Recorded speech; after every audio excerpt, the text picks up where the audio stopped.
I hardly ever make videos about Brian De Palma, and that's surprising, honestly. 10 years ago, maybe even 15 years ago at this point, because I'm getting so old, I was obsessed with his films.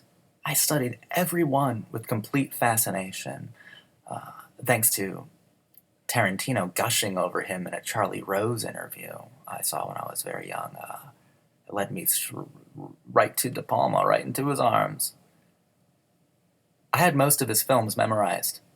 I bought every book about him that I could get my hands on and took extensive notes from them, as if I were his biographer. I compiled my own De Palma scrapbook with interviews, film reviews, concept art, and storyboards. I was a little obsessive. De Palma is probably, if I'm being generous, and I should be generous to De Palma, he's the reason I'm not just a fan of film, he's the reason I'm consumed by them.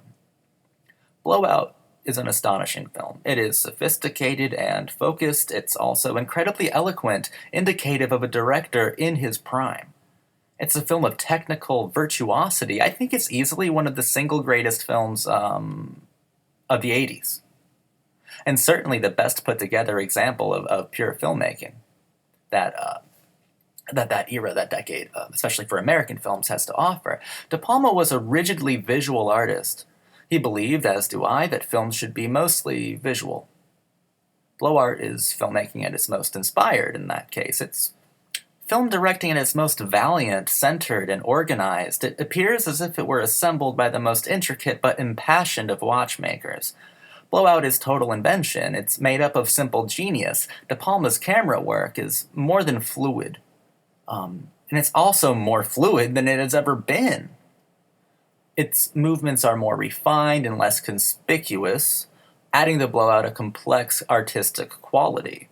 The brilliant cinematography, De Palma's immaculate visual choreography, makes Blowout not only an exceptionally rendered film, but a staggeringly unique one as well. De Palma's camera doesn't know how to be average. De Palma's camera only understands excellence. There is not a single scene in Blowout that wasn't executed flawlessly, not a single frame lacking in style or grace. Blowout is a film without a weakness. Rarely can you find a more perfectly made genre fixture. De Palma's image-based mental workshop took on a new provocateur. De Palma conquered sound. Blowout may seem like a film where sound is the chief agent of style, but this is definitely not the case. Instead of giving up visual focus or making an attempt at bridging the two senses, De Palma consistently drowns the sounds of Blowout in its images. Scenes that are seemingly based around listening to something are actually designed to be about watching the ritualized act of listening. Contrary to the film's main themes, Blowout is a film about how much you don't see, not about what you can't hear. De Palma's thriller is duplicitous in this way. In all ways, but mostly in the ways of the senses. The film would have you believe that sound is very important while its significance is, in fact, marginal. Meanwhile, there are images streaming by that are symbolic of style, pace, character, thematics, and grandeur. De Palma makes a false promise of sound, and he fakes its importance in a way that only the greatest of liars can. This isn't to say that Blowout isn't a film of excellent techniques in audio. The way De Palma uses sound is almost effortlessly imaginative. It's sonically riveting. It's just that De Palma had a point to make, and he made it. De Palma believes that films should be primarily visual kinds of art. He hated films with a lot of talking and not enough showing. Even the sounds De Palma used forced you to construct mental images in order to make sense out of them. Even the sounds he showed you elicited, compelled mental images from the viewer. Film was born visually and expresses itself best in visual terms. While sound is not technically irrelevant, it isn't stylistically authoritative either. De Palma's camera is the dominating force of expression here, and it always is. It is De Palma's grace and genius that compels the images of Blowout to bend to his absolute will and transcend generations, dispel senses, and purify the art form of film. Blowout is a savior in this way. It's a trashy savior. It's opulent, but it's still a genuine savior of a film. What I find most striking about it is that it's much like a river. You go from dipping your toes in its waters to diving right in, getting swept away in a visually based current of nothing but sound. But the sound conjures mental images, so it's nothing but the mental images, the promise, the hypnosis of sound, and how it all connects back to something visual. Blowout is like liquid art. It replenishes itself, and it's naturally formulated. I find nothing more refreshing than good craft, and De Palma is second to none. Blowout is one of the best examples of the De Palma touch at its most compelling and stimulating. The film is streamlined perfection. It is ultimately unsurpassable in style and technique. Blowout moves painlessly into the realm of legendary films. Now, I feel that Blowout is beautiful, but Body Double, 1984, I feel is De Palma's best film. But that is also a trashy masterpiece of a pervy Hitchcockian erotica. But it's just so opulent and operatic, and I think it's De Palma at his most showy.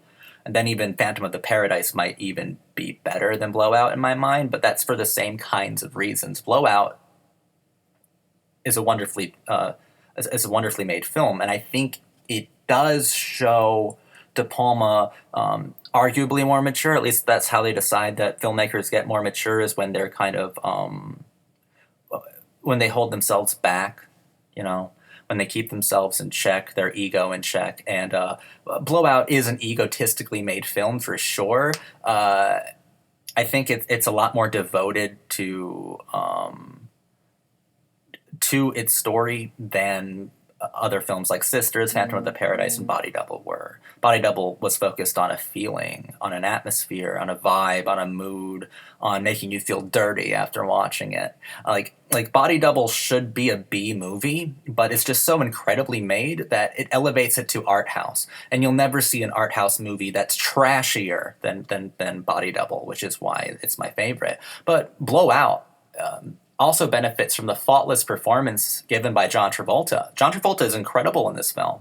The actor is very authentic in his role as the hounded audio technician and genuinely compelling throughout.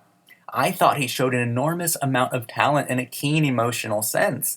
It's easy to see yourself in this character played by Travolta, and that's not something you can say about Travolta often. De Palma loved to work with Nancy Allen and John Lithgow. Allen was his first wife, and she appeared in many of his films almost as a muse, giving solid performances in all of them. I think De Palma liked Lithgow because of how well his features complemented his style. Lithgow seemed to understand the director's vision well and played through his choreography of actions confidently and with a surprising amount of control and a morbid amount of pathos as well. I despair to call Nancy Allen a true muse because I think that De Palma's muse is always the corpse of Hitchcock. And I mean that in the most morbidly profound way possible. And I think if you're a fan of De Palma or even a detractor, if you'd like to criticize De Palma, you will agree with that assessment of his work. Blowout is, to me, one of the greatest films of the 80s. I'm just as fascinated with it today as I was when I first saw it over 15 years ago or something like that. I can't remember when the first time I watched it was, but I was a teenager for sure. It is a masterwork of craftsmanship. De Palma's touch is my favorite cinematic language, and that is very true.